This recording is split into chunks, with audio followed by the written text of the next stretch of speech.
Hello students, welcome to next gen physics. मैं हूं Gurpreet Singh.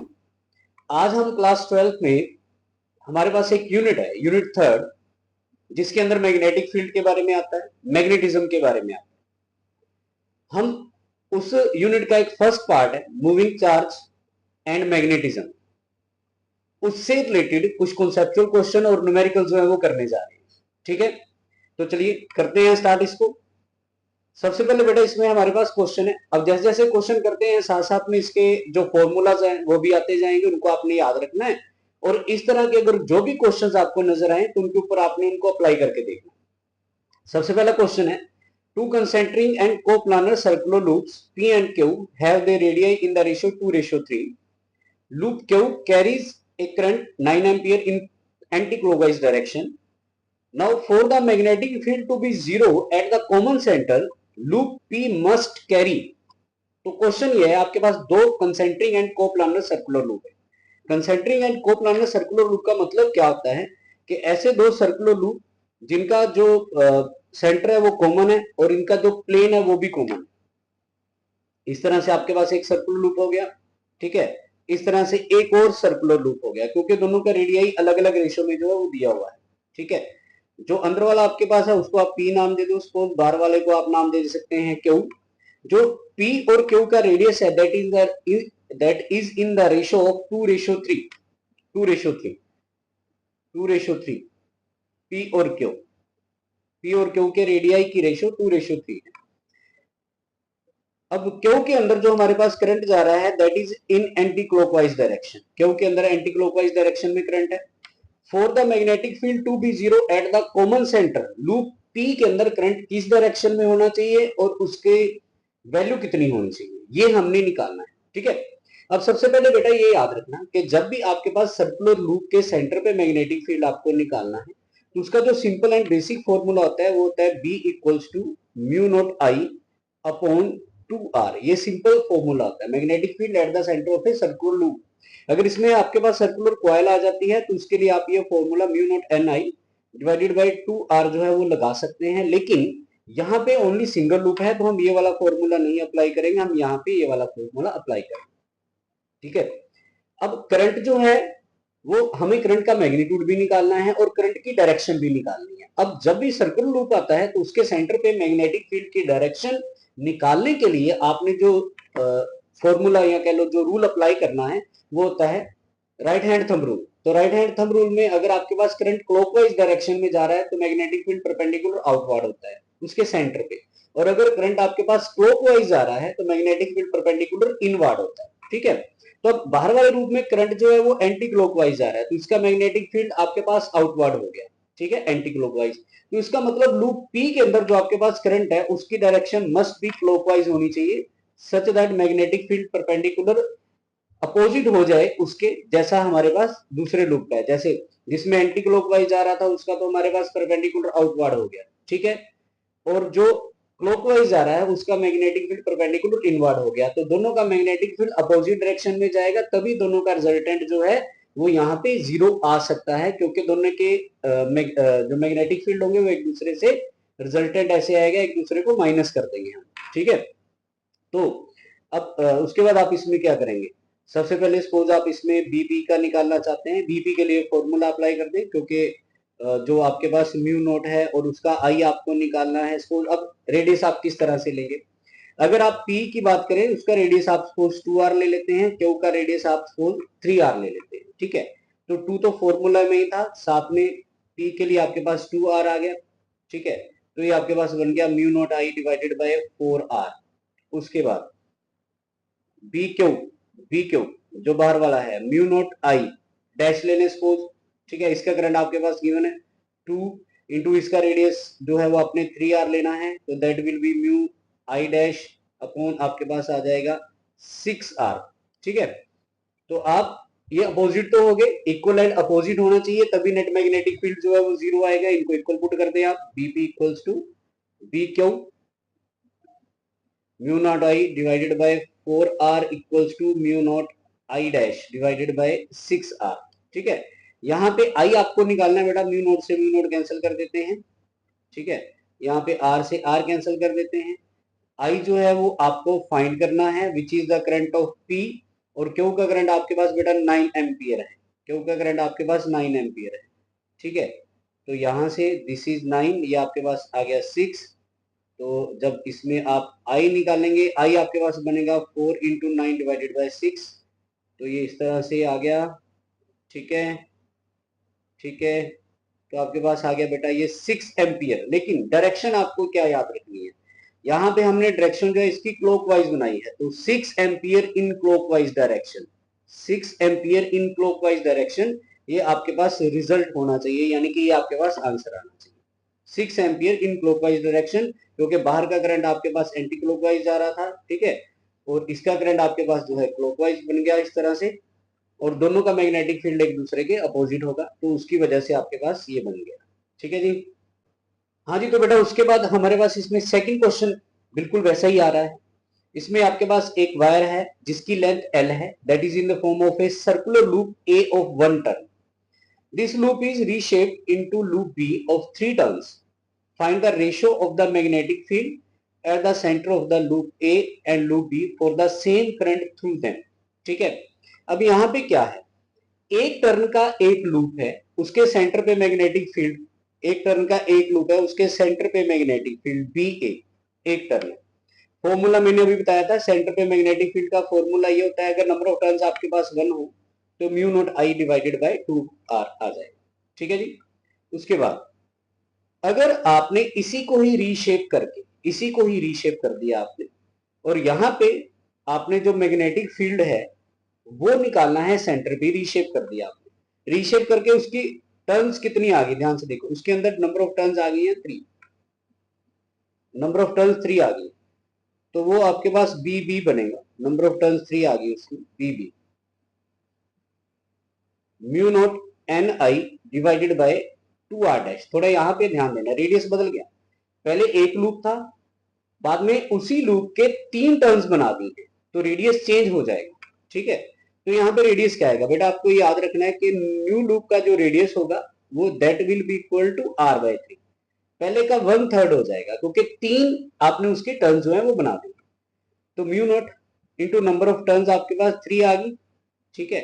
Radius जो है that will be r by 3, तो म्यू नॉट 9 आ जाएगा यहाँ पे, mu naught I divided by 2r हो जाएगा, ठीक है। बस इन दोनों को आपने जो है वो रेशो निकाल लेनी है, B A upon B B आएगा आपके पास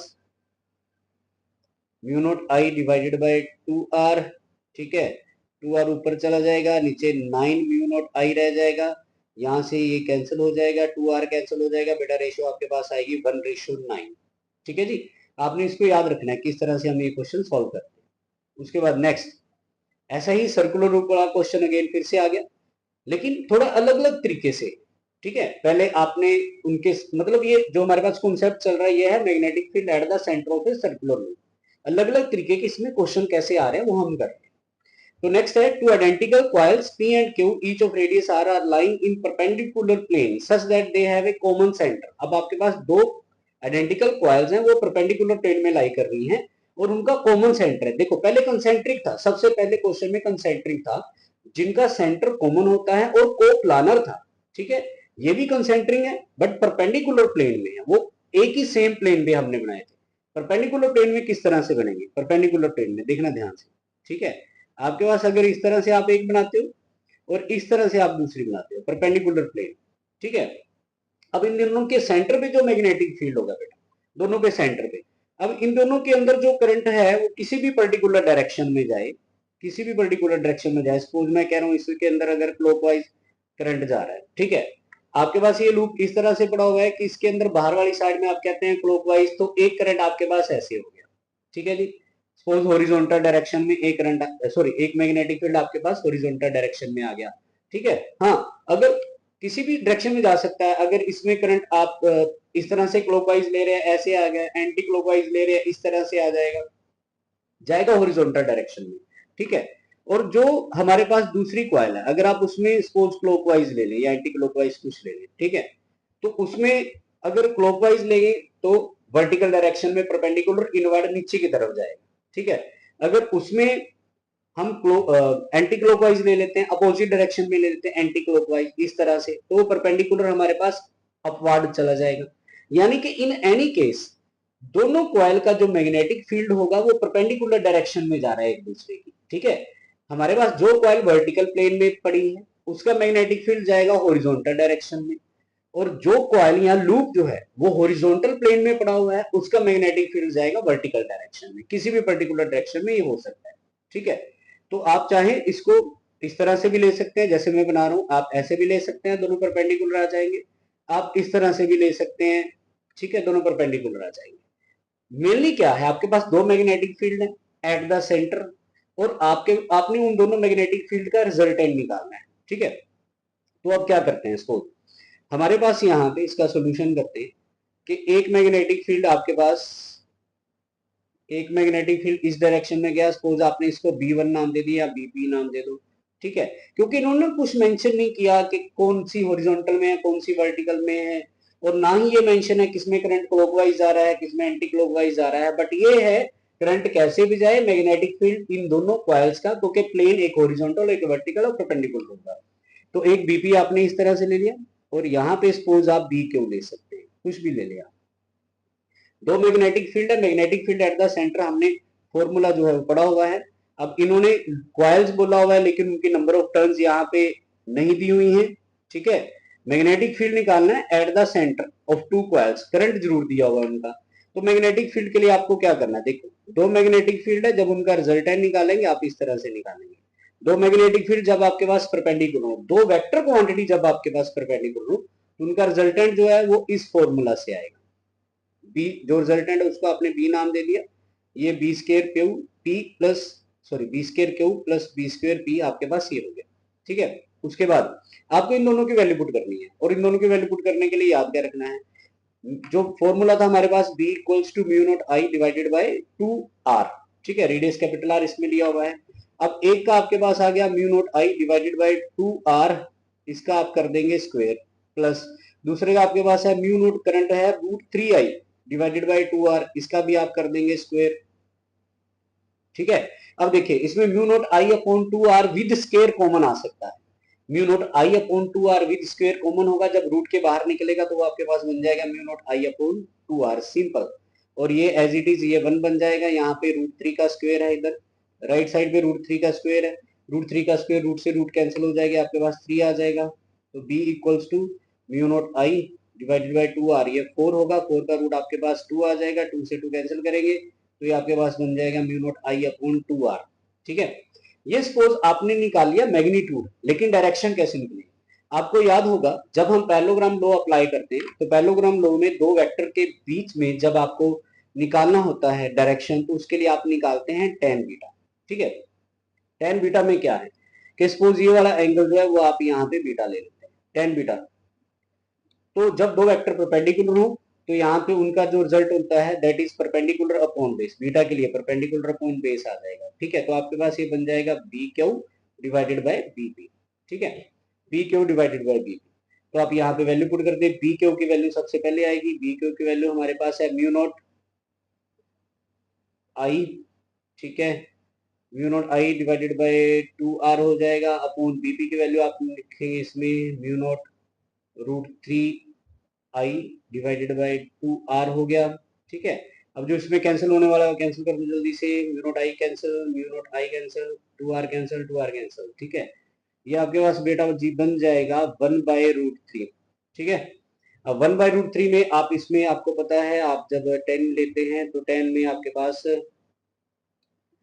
सपोज 0 आपके पास होता है 10 0, उसके बाद 30 होता है, ये आपके पास बनेगा साइन अपॉन कोस, ये होता है 1/2, और कोस 30 होता है आपके पास √3/2, ठीक है, सॉरी ये 2/√3 हो जाएगा 1/√3, तो आपके पास बेटा आंसर आ जाएगा दैट इज 30 डिग्री, आंसर आ जाएगा दैट इज 30 डिग्री, ठीक है जी। एक सेकंड इसको दोबारा से कर देते हैं, ये 2√3 बन जाएगा, एक सेकंड, एक सेकंड, ठीक है जी। ये 2/√3 साइन 30 जो है, सॉरी कोस 30 जो है √3/2 होता है, तो उसकी वैल्यू अपोजिट चली जाएगी, तो आपके पास ये बन जाएगा 1/√3, तो tan बीटा की वैल्यू जो है दैट विल बी 30 डिग्री, यानी कि 10 बीटा तो इतना आ गया ना, तो बीटा 30 डिग्री होना चाहिए, 10 बीटा 30 नहीं, बीटा 30 डिग्री होना चाहिए। ठीक है जी। उसके बाद नेक्स्ट क्वेश्चन, अब ये क्वेश्चन जो है सर्कुलर लूप से बाहर निकल जाते हैं। Two long straight parallel wires है separated by 20 centimetre, carry current 5 ampere and 10 ampere current respectively. दो लॉन्ग स्ट्रेट पैरेलल वायर्स है, उनके बीच में डिस्टेंस दिया हुआ है, एक के अंदर 5 एम्पियर करंट है, एक के अंदर 10 एम्पियर करंट है। थोड़ा सा डायग्राम बना लेते हैं। And they are carrying the current in same direction, main बात ये याद रखनी है। ठीक है, long straight parallel wires, long straight parallel wires इस तरह से। ठीक है, they are carrying current in same direction, दोनों के अंदर करंट जो है वो सेम डायरेक्शन में है। इसका करंट आप ले लेते हैं सपोज यहाँ पे 5 एम्पियर, इसको आप I1 ले लें, दूसरे का करंट I2 आपके पास सपोज दिस इज 10 एम्पियर, इसको आपने 10 एम्पियर ले लेना, दूसरे का करंट आपके पास 10 एम्पियर है। ठीक है, they are carrying current in the same direction, find the magnitude and direction of the net magnetic field at the point midway. दोनों के बीच में बेटा जो डिस्टेंस है वो 20 सेंटीमीटर है, उनके मिड पॉइंट पे आपको जो है वो मैग्नेटिक फील्ड निकालना है। ठीक है, मिड पॉइंट पे। अब आपको याद क्या रखना है यहाँ पे, जैसे हम सर्कुलर लूप के सेंटर पे मैग्नेटिक फील्ड की डायरेक्शन निकालते हैं, परपेंडिकुलर इनवर्ड परपेंडिकुलर आउटवर्ड होती है। ठीक है, तो वैसे ही आपको ये याद रखना है, ट्रिक बता रहा हूँ कि आपके पास अगर एक इस तरह से वायर है, उसके ऐसे अंदर करंट जा रहा है, उसके राइट साइड पे मैग्नेटिक फील्ड आपके पास क्रॉस होता है, मैग्नेटिक फील्ड परपेंडिकुलर इनवर्ड, और उसके लेफ्ट पे मैग्नेटिक फील्ड होता है परपेंडिकुलर आउटवर्ड। राइट साइड पे क्रॉस होता है, लेफ्ट पे डॉट होता है, ये आपको याद रखना है। ठीक है, तो अब अगर यहाँ पे फर्स्ट वायर की बात करें, यहाँ पे हम फर्स्ट वायर की बात करें, ये हमारे पास फर्स्ट वायर है, ये हमारे पास सेकंड वायर है। फर्स्ट वायर का मैग्नेटिक फील्ड राइट साइड पे आपको निकालना है, मिड पे फर्स्ट वायर का मैग्नेटिक फील्ड यहाँ पे निकालना है, इतने डिस्टेंस पे, ये आपके पास 10 सेंटीमीटर। ठीक है, तो फर्स्ट वायर के राइट पे मैग्नेटिक फील्ड आपके पास क्रॉस होना चाहिए, तो यहाँ पे B1 जो होगा दैट विल बी क्रॉस, आपको ये याद रखना है।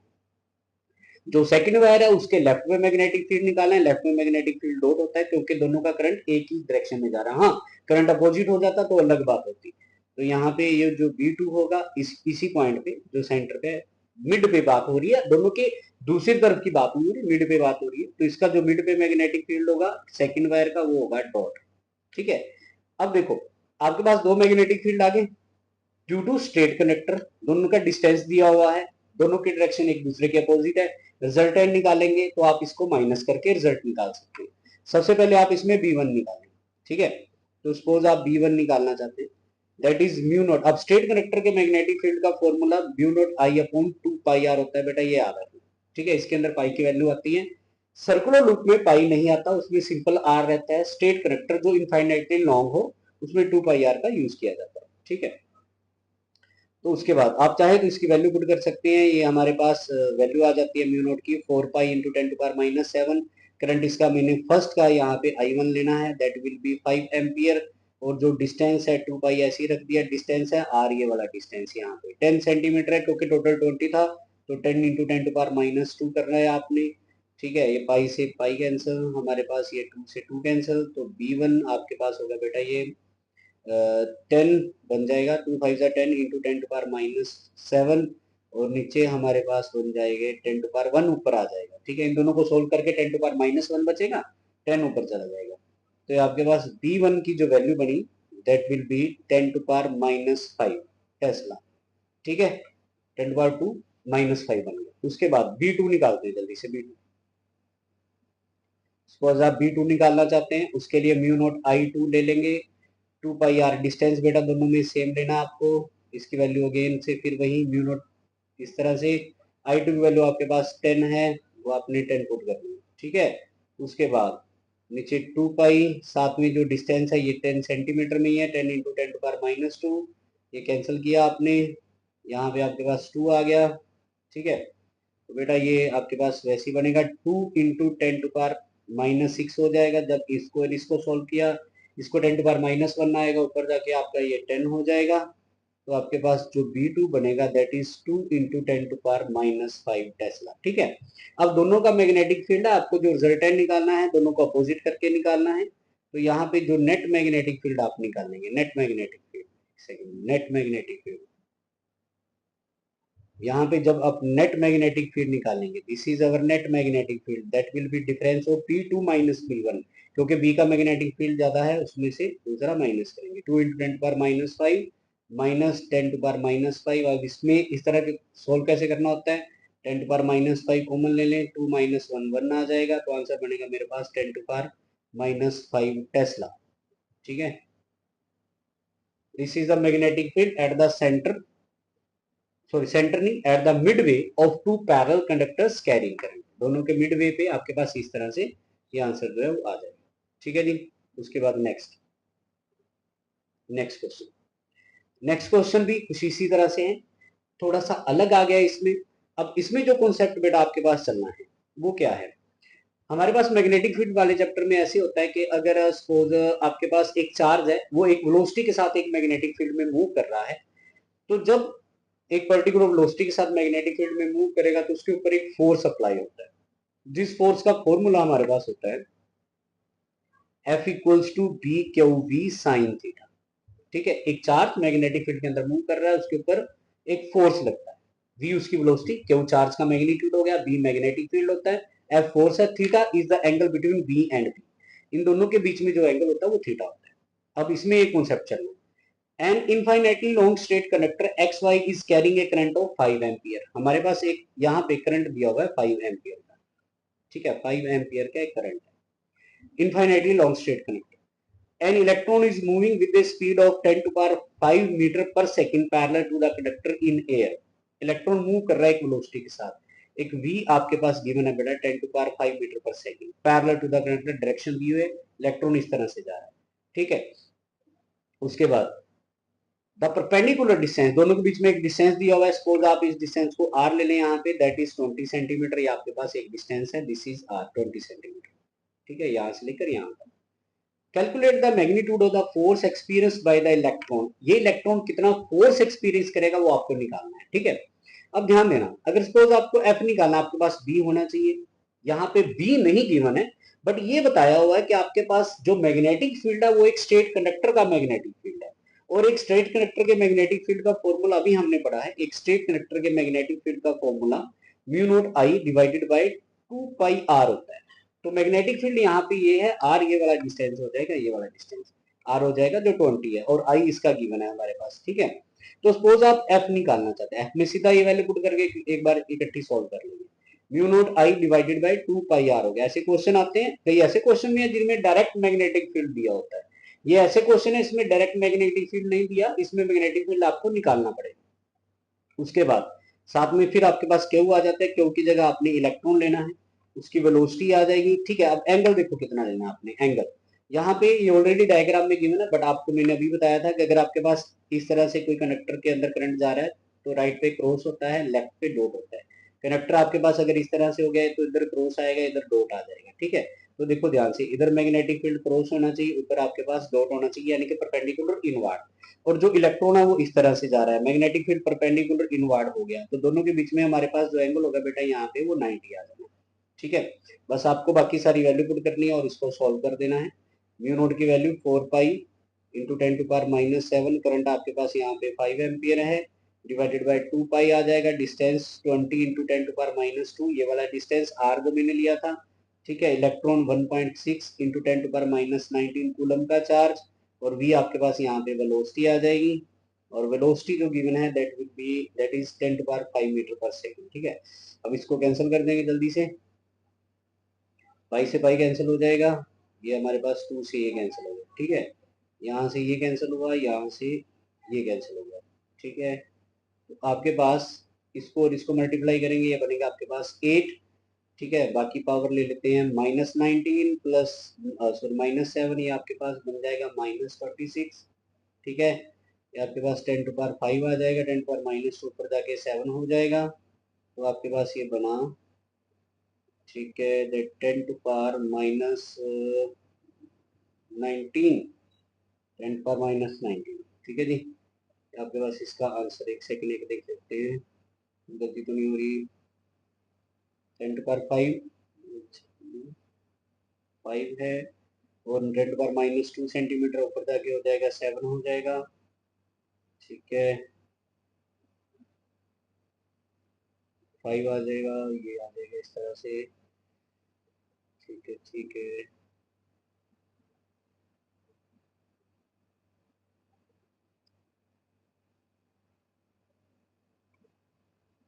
हाँ बेटा एक सेकंड, ये 10 नीचे रह गया था, ये मुझे लग रहा था ये 10 नीचे रह गया था, तो आपके पास जो आंसर है बेटा इसका वो बनेगा ये आपके पास ऊपर बन जाएगा, तो आपके पास इसका आंसर बनेगा 10⁻⁻20।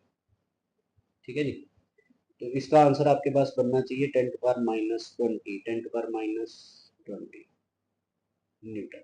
ठीक है जी, तो ये बार आपके पास इस तरह से आंसर आ गया इसका। नेक्स्ट है, an electron is revolving around the nucleus in a circular orbit with a speed of 10⁻7 metre per second. Again आपके पास एक स्पीड गिवन है, स्पीड यहाँ पे वेलोसिटी गिवन है 10⁻7 metre per second. If the radius of the orbit, एक electron है, एक इस पर्टिकुलर ऑर्बिट में, किसी पर्टिकुलर ऑर्बिट में इलेक्ट्रॉन जो है वो रिवॉल्व कर रहा है, उसकी स्पीड गिवन है, रेडियस गिवन है आपके पास ऑर्बिट का, that is 10⁻10 metre. Find the current constitute by the revolving electron, जो इलेक्ट्रॉन है वो कितना करंट कॉन्स्टिट्यूट करेगा। आपको याद रखना है कि जब एक इलेक्ट्रॉन जो है एक न्यूक्लियस के अराउंड एक ऑर्बिट में रिवॉल्व करता है, तो जितना करंट कॉन्स्टिट्यूट करता है, जितना करंट कॉन्स्टिट्यूट करता है, उस करंट का फॉर्मूला हमारे पास होता है I equals to E upon capital T. Capital T हमारे पास टाइम पीरियड होता है, capital T is time period. ठीक है, तो उसके बाद ये आपके पास E आ गया डिवाइडेड बाय टी। अब टाइम पीरियड क्या होता है, यहाँ से डिस्टेंस अपॉन वेलोसिटी, तो 2 pi R divided by V होगा, हमारे पास फॉर्मूला बन जाएगा E V upon 2 pi are.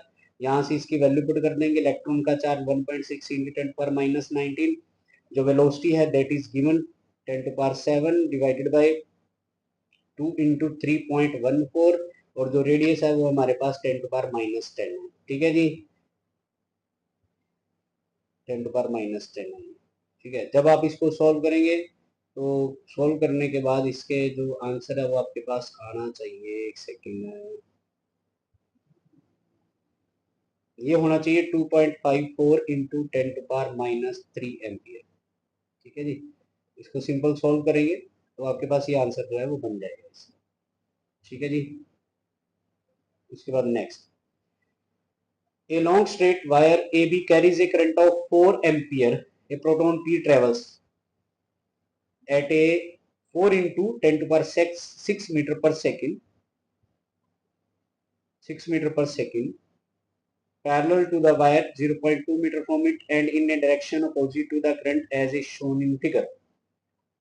Calculate the force which the magnetic field due to the current carrying wire exert on the proton, also specify its direction. ठीक है जी, अब ये question बिल्कुल पीछे हमने किया, एक इलेक्ट्रॉन मूव कर रहा था एक स्टेट कंडक्टर के पास, तो उसके मैग्नेटिक फील्ड में इलेक्ट्रॉन के ऊपर जो फोर्स आया था वो आपको निकालना था। यहाँ पे आपके पास प्रोटॉन है, सेम क्वेश्चन है, तो आपने इसको खुद करने की कोशिश है वो करनी है। ठीक है, सेम क्वेश्चन है जैसे पीछे किया। कौन सा क्वेश्चन था हमारे पास, आपके पास क्वेश्चन था ये वाला, इसमें इलेक्ट्रॉन मूव कर रहा है, सेम क्वेश्चन है, सेम पैटर्न में चलेगा, तो आपने इसका सॉल्व करने की कोशिश करनी है, इस वाले क्वेश्चन में सेम क्वेश्चन। ठीक है, ये वाला आपने खुद सॉल्व करना है। उसके बाद नेक्स्ट, अब नेक्स्ट क्वेश्चन है हमारे पास बेटा, एन अल्फा पार्टिकल एंड एक proton of the same kinetic energy. आपके पास एक अल्फा पार्टिकल है, एक प्रोटॉन है। ठीक है, they are in turn allowed to pass through a magnetic field and normal to the direction of motion of the particle. Calculate the ratio of the radius of circular path. ठीक है जी, आपके पास कोई भी charge particle, अभी हमने बात की थी, जब एक मैग्नेटिक फील्ड में जाता है तो वो फोर्स एक्सपीरियंस करता है। वो जो फोर्स एक्सपीरियंस करता है वो कितना करेगा, किस डायरेक्शन में करेगा, ये एंगल के ऊपर डिपेंड करता है। अगर थीटा जो एंगल था, ऐसे फॉर्मूला था F equals to B Q V sine theta, अगर थीटा 0 होता है तो हमारे पास जो मैग्नेटिक फील्ड है उसकी वजह से जो फोर्स होगा वो 0 हो जाता है, तो चार्ज पार्टिकल जो है वो सीधा ही जाता है, उसका कोई पर्टिकुलर डायरेक्शन चेंज नहीं होती। लेकिन अगर हम यहाँ पे मैग्नेटिक फील्ड की डायरेक्शन परपेंडिकुलर ले लेते हैं टू द वेलोसिटी, थीटा 90 हो जाए। ठीक है, आपके पास ये जो क्वेश्चन है वो कुछ इस तरह से है कि बारी बारी से एक अल्फा पार्टिकल को, एक प्रोटॉन को एक परपेंडिकुलर मैग्नेटिक फील्ड में सेंड किया जा रहा है, परपेंडिकुलर मैग्नेटिक फील्ड में। तो ये क्वेश्चन आपके पास कुछ इस तरह से है कि ऐसे आपके पास मैग्नेटिक फील्ड है इस तरह से परपेंडिकुलर इनवर्ट, कोई भी इधर से आप अल्फा पार्टिकल लें बारी बारी से, उसके बाद एक प्रोटॉन को सेंड करें। ठीक है, तो जब ये एंटर करेंगे, इनके डायरेक्शन और मैग्नेटिक फील्ड की डायरेक्शन एक दूसरे के ऊपर परपेंडिकुलर होती है। एंटर करने के बाद ये एक सर्कुलर पाथ जो है वो एक्सपीरियंस करते हैं ड्यू टू फोर्स, जो फोर्स लगता है उसकी वजह से ये सर्कुलर पाथ में जाता है, उसका रेडियस आपको निकालना है। वैसे जो रेडियस इस तरह से निकलता है उसका बेटा फॉर्मूला आपने याद रखना है, M V divided by V Q होता है। ठीक है, mass into velocity upon magnetic field into charge. यहाँ पे आपके पास वेलोसिटी नहीं है, लेकिन ये दिया हुआ है कि ये जो दोनों अल्फा पार्टिकल और प्रोटॉन है जब एंटर करें तो इनकी काइनेटिक एनर्जी सेम है, यानी कि के पी इक्वल्स टू के अल्फा है, दोनों की काइनेटिक एनर्जी सेम है, आप उसको के ले सकते हैं। ठीक है, तो जो फॉर्मूला आपके पास है वो किस तरह से बनेगा, एक ध्यान देना बेटा, यहाँ पे R equals to M V by B Q होता है, M V is linear momentum है, तो ये फॉर्मूला कुछ ऐसे बन सकता है आपके पास बी क्यू। ठीक है, और हमने एक रिलेशन पढ़ा होगा 11th क्लास में, P equals to root 2m k होता है, काइनेटिक एनर्जी के साथ लीनियर मोमेंटम का रिलेशन होता है। तो हम ये क्यों यूज कर रहे हैं, क्योंकि यहाँ पे ये बोला गया है कि इन दोनों पार्टिकल की काइनेटिक एनर्जी जो है वो सेम है। ठीक है, तो यहाँ पे आपने जब ये फॉर्मूला पुट करेंगे तो जो मेन फॉर्मूला आपके पास बनेगा इस तरह के क्वेश्चन के लिए, that will be like this. ठीक है, अब अपने ना दो अलग अलग पार्टिकल आपके पास है, एक अल्फा पार्टिकल है, एक प्रोटॉन है, इन दोनों के लिए आपको इनके रेडियस देखना है और इन दोनों के रेडियस की रेशियो निकालनी है। मेन चेंज क्या होगा, यहाँ पे मैग्नेटिक फील्ड सेम है, काइनेटिक एनर्जी सेम है, लेकिन चेंज किसका होगा जो आपको याद रखना है, हमारे पास जो अल्फा पार्टिकल का चार्ज होता है that is 2 times charge of proton, हमारे पास जो अल्फा पार्टिकल का मास होता है that is 4 times mass of proton. बस ये दोनों चीजें आपने याद रखनी है और क्वेश्चन आपका सॉल्व हो जाएगा। आप यहाँ पे दो इक्वेशन बनाएंगे, एक अल्फा के लिए कुछ इस तरह से 2m अल्फा, यहाँ पे k लिख देंगे सिंपल, डिवाइडेड बाय b, और यहाँ पे लिख देंगे क्यू अल्फा। एक दूसरी इक्वेशन बनाएंगे rp के लिए, यहाँ पे लिखेंगे 2, क्योंकि इक्वेशन में यही यूज कर रहा हूँ, 2mp मास ऑफ प्रोटॉन के लिए, k काइनेटिक एनर्जी सेम है, b और यहाँ पे क्यू आ जाएगा प्रोटॉन का चार्ज। ठीक है, अब जो आपने चेंज करना है वो चेंज अब आपने यहाँ पे करना है, यहाँ पे करना है आर अल्फा में 2 as it is, m alpha को आपने पुट कर देना है 4mp। ठीक है जी, m अल्फा इज 4mp। उसके बाद आपके पास k काइनेटिक एनर्जी सेम आ जाएगी, आफ्टर दैट b सेम आ जाएगा, क्यू अल्फा को आपने पुट कर देना है 2q। बस इसको सोल्व करें। अब देखिए यहां से जो आप याद रखेंगे, नीचे वाला 2 जो है वो वैसे ही बाहर है, यहाँ पे इस 4 का रूट लेंगे आप, इस 4 का, बाकी किसी को कुछ नहीं अंदर डिस्टर्ब करना, इस 4 का रूट लेंगे, वो 2 बन के बाहर आ जाएगा, एक 2 ये यहाँ आ गया, ऊपर वाला बाहर आ गया रूट लेके, तो आपके पास बेटा जी जो ये बना that is 2mp k divided by b और qb। ठीक है, तो अब देखिए ध्यान से, आप यहाँ पे इसको कट कर दें, तो ये बना 2mp k divided by b qb। जब इन दोनों की रेशियो निकालेंगे आप, इन दोनों की रेशियो निकालेंगे, R alpha equals to this, R P equals to this, तो इन दोनों इक्वेशन को अगर आप ध्यान से देखें तो ये दोनों सेम है, मतलब आपके पास रेशियो में R alpha upon R P equals to 1/1 cancel हो जाएंगे, यानी कि दोनों की रेशियो बनेगी 1:1। ठीक है, जब सेम काइनेटिक एनर्जी से जा रहे हैं तो दोनों का रेडियस जो है वो इस तरह से आपके पास हो जाएगा। उसके बाद next question, a wire AB is carrying a steady current of 12 ampere is lying on the table। आपके पास एक वायर है, इस तरह से एक वायर है। ठीक है, ये वायर है बेटा आपके पास AB, that is lying on A table, इसके अंदर एक करंट जा रहा है 12 एम्पियर, किसी पर्टिकुलर डायरेक्शन में, हमें करंट नहीं बताया गया किस तरह से है। ठीक है, सपोज हम करंट किसी भी डायरेक्शन में ले सकते हैं, मैं कहता हूँ इसके अंदर करंट जा रहा है इस डायरेक्शन में, करंट दिया हुआ है 12 ampere. Another wire CD carrying 5 ampere current is held directly above AB at a height of 1 mm। एक दूसरी वायर है, सपोज एक दूसरी वायर है CD, यहाँ पे एक दूसरी वायर है CD। ठीक है, इसको मैंने CD नाम दे दिया, दोनों के बीच में बेटा मुझे डिस्टेंस दिया हुआ 1 mm, 1 मिलीमीटर का डिस्टेंस गिवन है। Find the mass per unit length of the wire CD। CD wire का, CD वायर के लिए मुझे मास पर यूनिट लेंथ निकालना है, so that it remains suspended in its position when left free। ठीक है, अब इसके अंदर से करंट जा रहा है 5 एम्पियर, अब इसके अंदर से करंट जा रहा है 5 एम्पियर। मैं अभी ना मैग्नीट्यूड लिख रहा हूँ, डायरेक्शन नहीं लिख रहा, सिर्फ मैग्नीट्यूड लिख रहा हूँ, अभी पता चलेगा। ठीक है, find the mass per unit length of the wire CD so that it remains suspended at its position when left free। मतलब इसके अंदर करंट 5 एम्पियर जा रहा है, फाइन एंड में ये करना है, give the direction of the current flowing in CD with respect to that in AB। A B में जो करंट जा रहा है और सी डी में जो करंट जा रहा है, दोनों की डायरेक्शन किस तरह से होनी चाहिए कि ऊपर वाली वायर जो सी डी वायर है उसको छोड़ दिया जाए और वो अपनी जगह पे रहे, नीचे ना गिरे। मतलब ये है, यहाँ पे जो कॉन्सेप्ट चलेगा that is force between two parallel conductors carrying current. और आपको ये याद रखना है कि अगर दो पैरेलल कंडक्टर एक दूसरे के साथ पड़े हुए हैं इस तरह से, जैसे डायग्राम में है, दोनों के अंदर करंट सेम डायरेक्शन में है, तो वो दोनों एक दूसरे को अट्रैक्ट करेंगे। ठीक है जी। लेकिन अगर इन दोनों के अंदर करंट जो होगा वो अपोजिट डायरेक्शन में होगा, तो ये दोनों एक दूसरे को रिपेल करेंगे। ठीक है। अब सबसे पहली बात, इस क्वेश्चन में सीडी वायर को नीचे नहीं गिरने देना है, तो ए बी वायर का सीडी के ऊपर जो फोर्स लगेगा वो अट्रैक्टिव तो होना नहीं चाहिए, क्योंकि अगर अट्रैक्टिव होगा तो सीडी वायर नीचे गिरेगी। सीडी वायर के ऊपर और ए बी वायर के बीच में जो फोर्स होना चाहिए वो रिपल्सिव होना चाहिए, ताकि सीडी वायर अपनी जगह पे रहे, नीचे ना गिरे। ठीक है। तो अगर ए बी के अंदर करंट जो है मैं राइट की साइड तरफ ले रहा हूं, तो सीडी के अंदर जो करंट है वो उसकी अपोजिट डायरेक्शन में जाना चाहिए, यानी कि इस तरह से। तो आपको ये याद रखना है कि करंट की डायरेक्शन आपका आंसर में ये होनी चाहिए that the direction of current in CD and AB should be in opposite direction such that the repulsive force exist between them, दोनों के बीच में रिपल्सिव फोर्स होना चाहिए। ठीक है। अब इस फोर्स का जो मैग्नीट्यूड है वो क्या होता है? इस फोर्स का जो मैग्नीट्यूड है वो हमारे पास होता है, वैसे होता है force per unit length F by L mu naught upon 4 पाई, ठीक है, 2I1 I2 divided by R। ये हमारे पास फॉर्मूला होता है। ठीक है जी। इसको आपने अप्लाई करना है, और किस तरह से फोर्स पर यूनिट लेंथ की जगह आपको क्या लिखना है, देखो आपको निकालना है मास पर यूनिट लेंथ। अब जो सीडी वायर है उसके ऊपर एबी का जो फोर्स लगेगा, उस फोर्स ने सीडी का वेट जो है वो बैलेंस किया है, ताकि क्योंकि जो वेट होता है, वेट की वजह से ऑब्जेक्ट नीचे की तरफ फॉल होता है। ठीक है। जितना अर्थ उसके ऊपर फोर्स अप्लाई करती है, तो सीडी का जो नीचे की तरफ वेट था वो बैलेंस हुआ है जितना दोनों के बीच में फोर्स था उसकी वजह से।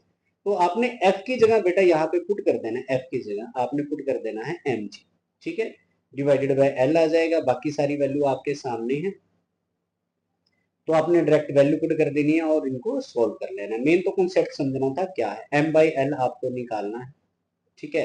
म्यू नॉट अपॉन 4 पाई की वैल्यू 10 टू पावर -7 होती है। अब एक में करंट सपोज आपके पास 12 है, एक करंट आपके पास 5 है, डिवाइडेड बाय जी आ जाएगी, इसकी वैल्यू आपको 10 लेनी है, 10 मीटर पर सेकंड स्क्वायर है, और जो डिस्टेंस है दोनों के बीच में 1 metre, 1 into 10 to power -3।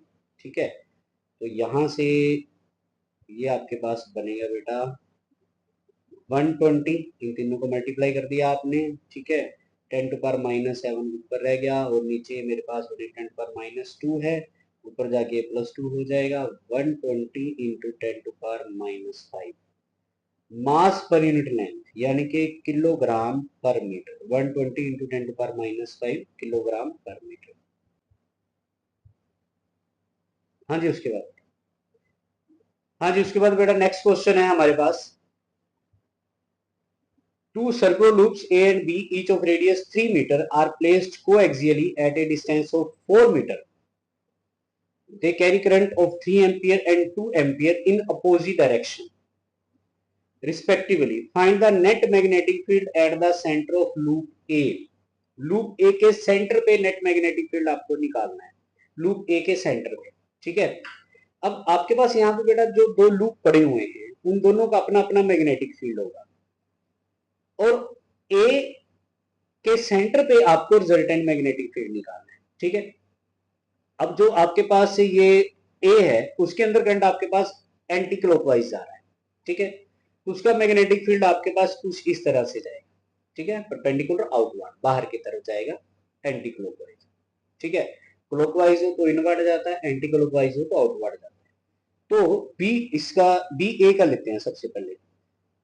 Centre पे मैग्नेटिक फील्ड निकालना ए के, और पास में बी भी पड़ा हुआ है, तो देखा जाए तो बी और ए का जो आपस में एक रिलेशन बन रहा है डायग्राम के जरिए कि ए जो ए वाला लूप है वो बी वाले लूप की एक्सिस के ऊपर लाई कर रहा है, ए वाला लूप बी वाले लूप की एक्सिस के ऊपर लाई कर रहा है। ठीक है। अभी तक ना हमने एक फॉर्मूला किया कि आप एक सर्कुलर लूप लेते हैं और उसके सेंटर पे मैग्नेटिक फील्ड निकालते हैं। यहाँ पे आपके पास ना दो कॉन्सेप्ट चलेंगे, एक आप सर्कुलर लूप के सेंटर पे मैग्नेटिक फील्ड ले रहे हैं, और एक आपके पास एक लूप है, आप उसकी एक्सिस के ऊपर मैग्नेटिक फील्ड लेना चाहते हैं। आपके पास एक लूप है उसकी एक्सिस के ऊपर मैग्नेटिक फील्ड लेना चाहते हैं। दोनों का फॉर्मूला मैं यहाँ पे लिख रहा हूँ। जो एक लूप होता है जिसके सेंटर पे मैग्नेटिक फील्ड हो, mu naught I upon 2 pi R होता है, और अगर एक्सिस पे लेना है आपको, एक्सिस पे, ठीक है, ये वाला एक्सिस वाला है, mu naught upon 4 pi 2 pi I A square divided by R square plus A square raise to power 3/2। अब यहाँ पे इस क्वेश्चन में है क्या, ये जो ए होता है दैट इज रेडियस। इस फॉर्मूला में क्या है, रेडियस होता है जो सर्कुलर लूप होता है, ठीक है, और जो आर होता है वो डिस्टेंस होता है जितने पे आप मैग्नेटिक फील्ड निकालना चाहते हैं, जितने पे आप मैग्नेटिक फील्ड निकाल रहे हैं। तो सबसे पहले जिसके सेंटर पे मैग्नेटिक फील्ड निकालना है, रिजल्टेंट मैग्नेटिक फील्ड, दो मैग्नेटिक फील्ड होंगे, ए के अपना ही होगा सेंटर पे, और बी का मैग्नेटिक फील्ड उसकी एक्सिस पे होगा जहां पे ए पड़ी हुई है। तो दो मैग्नेटिक फील्ड आएंगे, ठीक है जी। पहले ए का निकालते हैं, ए का magnetic field B A equals to mu naught I upon 2 R होना चाहिए, ठीक है। म्यू नॉट आपके पास आता है 4 पाई इंटू 10⁻⁻7, और इसका जो करंट दिया हुआ है आपके पास ए का करंट दिया हुआ है 3 एम्पियर, ठीक है, 3 एम्पियर, दैट इज 3। उसके बाद इसका जो रेडियस दिया हुआ है, ईच ऑफ रेडियस 3 मीटर है, ठीक है, दोनों का रेडियस 3 है। ये आपके पास इस तरह से आ जाएगा, ठीक है, ये कैंसिल हो गया, यहाँ से ये कैंसिल हो गया, यानी कि इसकी वैल्यू तो सिंपल आपके पास ये बन गई, ठीक है। उसके बाद ये जो है एक्सिस वाला बी बी, आपने ये याद रखना है कि जो लूप ए है वो लूप बी की एक्सिस के ऊपर लाई कर रहा है, तो बी का जो मैग्नेटिक फील्ड है एक्सिस वाला आएगा, और ए का मैग्नेटिक फील्ड आएगा सेंटर वाला, ठीक है, क्योंकि वो सेंटर पे ही है, उसके मैग्नेटिक फील्ड आपको निकालना है, ए के सेंटर पे निकालना है। तो B B mu naught upon 4 pi 2 pi I, ठीक है। चलो इसका करंट दिया हुआ है, इसका करंट 2 एम्पियर है, इसका करंट आपके पास 2 एम्पियर है, पहले फॉर्मूला लिखना था, इसका करंट आपके पास 2 एम्पियर है। चलो पहले फॉर्मूला लिख लेते हैं, फॉर्मूला वैसे ऊपर भी लिखा था, फॉर्मूला लिख लेते हैं, ठीक है। अब वैल्यू पुट करेंगे, म्यू नॉट अपॉन 4 पाई की वैल्यू 10⁻⁻7 होती है, आपके पास ये 2 पाई आ जाएगा, इनटू करंट आपके पास सेम है दोनों के अंदर, नहीं करंट रेडियस सेम है, इसका करंट 2 एम्पियर है, ठीक है, रेडियस इसका 3 आ जाएगा, ए इसका रेडियस होता है। उसके बाद नीचे आपके पास आएगा आर, आर वो डिस्टेंस होता है एक्सिस पे जितने डिस्टेंस पे आप मैग्नेटिक फील्ड निकालते हैं, और वो आपके पास यहाँ पे दिया बेटा 4 मीटर, ये आपके पास आर है यहाँ, ठीक है, अकॉर्डिंग टू दिस फॉर्मूला जो मैं अप्लाई कर रहा हूँ। तो आपके पास आ जाएगा 4, इसका स्केयर हो जाएगा, ठीक है, साथ में आपके पास ये 3 आ गया, इसका स्केयर हो जाएगा, ऊपर आपके पास यहाँ पे 3/2 है, ठीक है। तो आपके पास बेटा जो बनेगा ये 3 3 जा 9 2 जा 18, तो मैं 2 पाई इंटू 10⁻⁻7 अलग लेता हूँ, 18 इसमें अलग ले लेता हूँ साथ में, 10⁻⁻7 एंड 18 डिवाइडेड बाय, ये आपके पास होगा बेटा 16 प्लस 9 रेज़ टू पावर आपके पास बनेगा 3/2, ठीक है। देखो आप इसको किस तरह से सॉल्व कर सकते हैं, 2 पाई इंटू 10⁻⁻7 इंटू 18 आएगा, डिवाइडेड बाय 16 प्लस 9 आपके पास 25 बनेगा, 25 जो होता है वो 5 का स्केयर होता है, 5 का स्केयर होगा, और इसकी पावर आपके पास 3/2, 2 से 2 ये कैंसिल हो जाएगा, 2 पाई इंटू 10⁻⁻7 और इंटू 18 डिवाइडेड बाय आपके पास ये बेटा बन जाएगा 125, ठीक है। इसको आपने अभी कुछ नहीं करना, इसको आपने ऐसे लिख देना है। तो आपने दो मैग्नेटिक फील्ड निकाल लिए, अब रिजल्टेंट मैग्नेटिक फील्ड क्या होगा, जो रिजल्टेंट मैग्नेटिक फील्ड होगा इस तरह से, that will be the difference of these two, resultant magnetic field difference आएगा आपके पास। तो आप जब नेट मैग्नेटिक फील्ड निकालेंगे, net magnetic field that will be B A minus B B, net magnetic field, ठीक है, क्योंकि जो सर्कुलर लूप की एक्सिस के ऊपर मैग्नेटिक फील्ड होता है वो इस तरह से जाता है, नेट मैग्नेटिक फील्ड, ठीक है। और अगर एक सर्कुलर लूप के सेंटर पे मैग्नेटिक फील्ड है, वो या तो क्रॉस हो सकता है परपेंडिकुलर इनवर्ड या परपेंडिकुलर आउटवर्ड, ठीक है, इस तरह से। तो जब दोनों का जो मैग्नेटिक फील्ड आएगा उनके बीच में जो है माइनस हमारे पास आ गया, ठीक है। तो आप इसमें लेंगे, this is 2 pi into 10⁻⁻7 minus ये करेंगे 2 पाई इंटू 10⁻⁻7 इंटू 18/125, ठीक है। तो बस इसमें आप 2 पाई इंटू 10⁻⁻7 कॉमन ले लो, और आपके पास ये 1 माइनस 18 डिवाइडेड बाई 125 आ गया, ठीक है जी। उसके बाद ये बन जाएगा 2 pi into 10 to power -7 125 -18 divided by 125। जब इसको सॉल्व करेंगे आप 2 पाई इंटू 10 टू पावर -7 117 बनेगा आपके पास, नहीं 107, सॉरी 107, ठीक है, डिवाइडेड बाय 125, 107 बाई 125, ठीक है। तो आपके पास इसका आंसर बनेगा बेटा 5.4 इंटू 10 टू पावर -7 टेस्ला। तो उसके बाद आपके पास नेक्स्ट क्वेश्चन है, an alpha particle is projected with velocity 3 into 10 to power 5 meter per second into a region in which magnetic field is 0.4 Tesla I cap plus 0.3 Tesla J cap exists. Calculate the acceleration of the particle. I, J, K are unit vectors. X, Y, Z axis के along होते हैं और charge to mass ratio इसमें given है आपके पास, charge to mass ratio. Acceleration निकालनी है, चार्ज टू मास रेशो आपके पास गिवन है, ठीक है। Charge to mass ratio alpha particle है तो Q alpha divided by M होना चाहिए 4.8 इंटू 10 टू पावर 7 कूलम पर किलोग्राम, ठीक है। एक्सेलरेशन आपको निकालनी, यहां पे चार्ज v वेलोसिटी के साथ मैग्नेटिक फील्ड में मूव कर रहा है, फॉर्मूला वैसे ही होता है F equals to B Q V sine theta, लेकिन यहाँ पे v और b दोनों वेक्टर में है तो क्रॉस प्रोडक्ट आ जाएगा साइन थीटा है, क्यू अल्फा लेना आपको v vector cross b vector, ठीक है। एक्सेलरेशन निकालनी है बेटा, f की जगह एम ए पुट कर दो, Q alpha divide Q alpha आ जाएगा equals into v cross b। सबसे पहले फॉर्मूला बनाते हैं इसका, तो a vector equals to Q alpha by m, आपके पास बनेगा v क्रॉस b, ठीक है जी। क्यू अल्फा बाई एम की वैल्यू बेटा आपके पास गिवन है 4.8 into 10 to power 7 V cross B, ठीक है, वी क्रॉस बी। इसमें थोड़ा ध्यान देना आपको, v की वैल्यू है 3 इंटू 10 टू पावर 5 और आपके पास जो मैग्नेटिक फील्ड है 0.4, अच्छा ये आई कैप में और साथ में क्रॉस लेना है, ये याद रखें वी वेक्टर का क्रॉस लेना है इसके साथ। ये आपके पास है बेटा आई कैप, साथ में ये क्रॉस आ जाना है, बीच में आपके पास जो b की वैल्यू 0.4 आई कैप प्लस 0.3 जे कैप टेस्ला में, ठीक है जी। बस इसमें आपको सिंपल इन दोनों का क्रॉस लेना, आई क्रॉस आई लेंगे आपके पास जीरो आ जाएगा, आई क्रॉस जे लेंगे वो जीरो नहीं होगा, तो 4.2 इंटू 10 टू पावर 7 ऊपर वाला आपने लेना है, ऊपर वाला जो एरो है इसके अकॉर्डिंग आपने क्रॉस लेना है, तो ये बनेगा into 3 into 10 to power 5 multiply आपके पास हो जाएगा 0.3, ठीक है जी, और साथ में आपके पास आ जाएगा के कैप, ठीक है जी।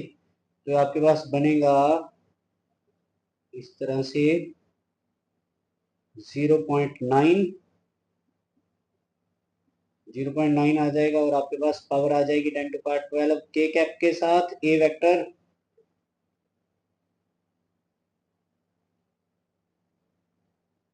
इस तरह से 4.32 इंटू 10 टू पावर 12, ठीक है जी, मीटर पर सेकंड स्क्वायर, लेकिन साथ में आपके पास आना है के कैप, ठीक है जी।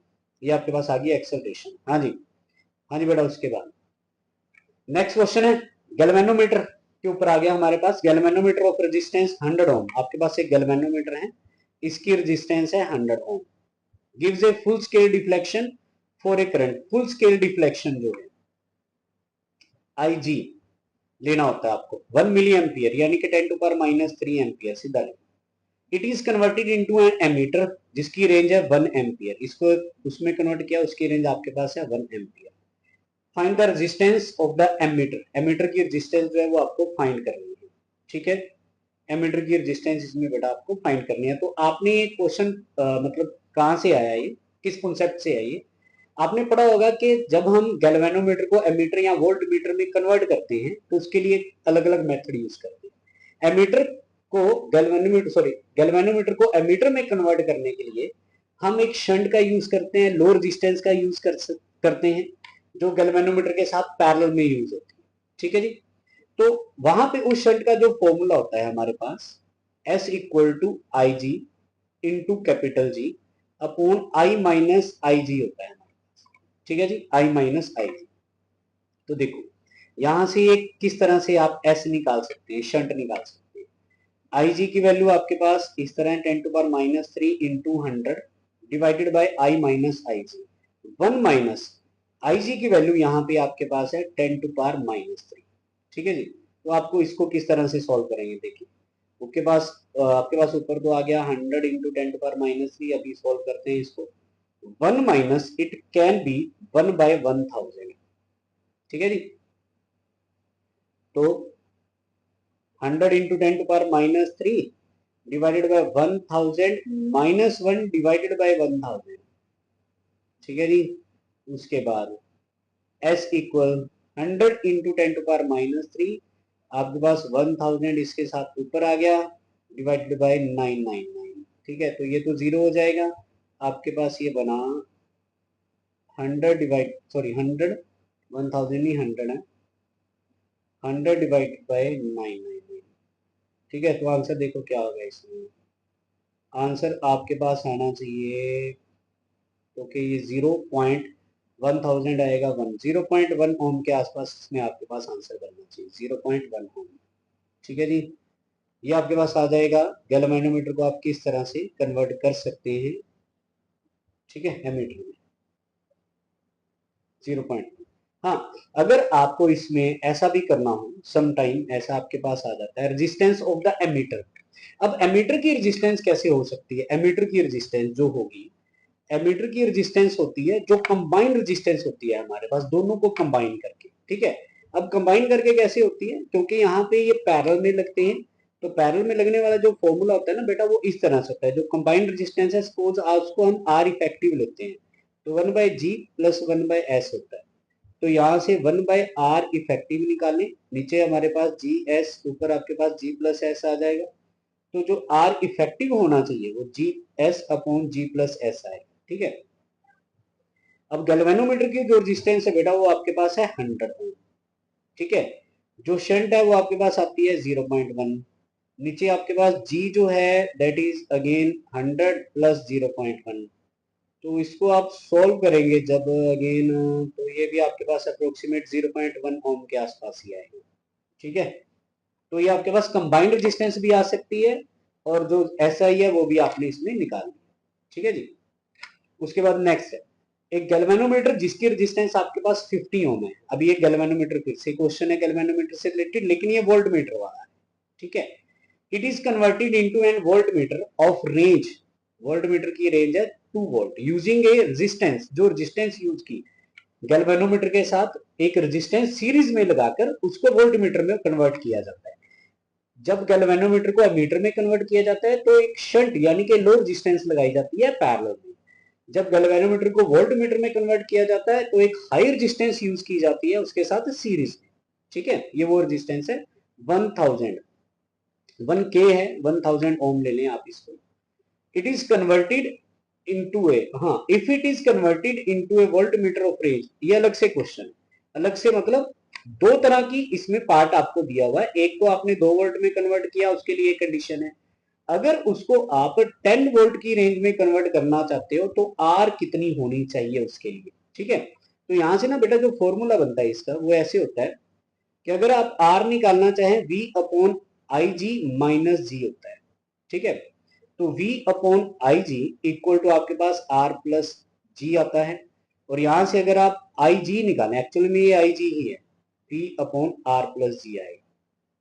ठीक है, तो V जो है आपके पास 2 वोल्ट है, रेजिस्टेंस है आपके पास 1000, प्लस आपके पास गैल्वेनोमीटर है ये 50, तो ये आपके पास बन जाएगा 2 डिवाइडेड बाय, क्योंकि पहली रेंज जो है इसकी 2 वोल्ट है, फर्स्ट रेंज जो है इसकी 2 वोल्ट है ना, फर्स्ट रेंज जो है वो 2 वोल्ट है। ठीक है, 2 डिवाइडेड बाय 1050 होगा। ठीक है, तो चाहे तो आप इसको डिवाइड भी कर सकते हैं, ये आपके पास 1 डिवाइडेड बाय 505, 505 नहीं बनेगा, 505 नहीं बनेगा, ये आपके पास ये बनेगा, तो हाँ 2 5 ज़ा 10। ठीक है, 5 2, एक सेकेंड, ये आपके पास बनेगा 2 5 ज़ा 10। ठीक है, उसके बाद 2 2 ज़ा 4, 2 5 ज़ा 10। ठीक है, ये बनेगा।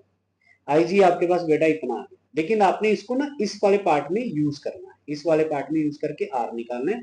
फॉर्मूला यही चलेगा ऊपर वाला जो यहाँ पे लिखा था, R इक्वल्स टू V/IG-G। ठीक है, V यहाँ पे 10 आ गया, V यहाँ पे 10 आ गया, और जो गैल्वेनोमीटर है वो आपने यहाँ से निकाला 1/525, 525 आपके पास ऊपर चला गया, माइनस जी की जो रेजिस्टेंस है वो आपके पास 50 है, ठीक है जी। तो ये आपके पास हो जाएगा 5250 माइनस 50, यानी कि 5200, 5200 ओम, 5200 ओम यानी कि 5.2 किलो ओम में आएगा बेटा, 5200 ओम यानी कि 5.2 किलो ओम में आपके पास आंसर जो है वो इसका आ जाएगा, ठीक है जी। ठीक है जी, तो ये हो गया गैल्वेनोमीटर वाला, ठीक है जी। तो ये था आपके पास आज का लास्ट क्वेश्चन, ठीक है जी। तो हमने जिस तरह के क्वेश्चन आज प्रैक्टिस किए हैं, इस तरह के क्वेश्चंस की प्रैक्टिस करेंगे आप और अच्छी तरह से, और इनके जो फॉर्मूलाज हैं उनको अच्छी तरह से याद रखेंगे ताकि इनके और क्वेश्चन जो है वो आप सोल्व कर पाए, ठीक है जी। तो आज के लिए इतना ही, थैंक यू।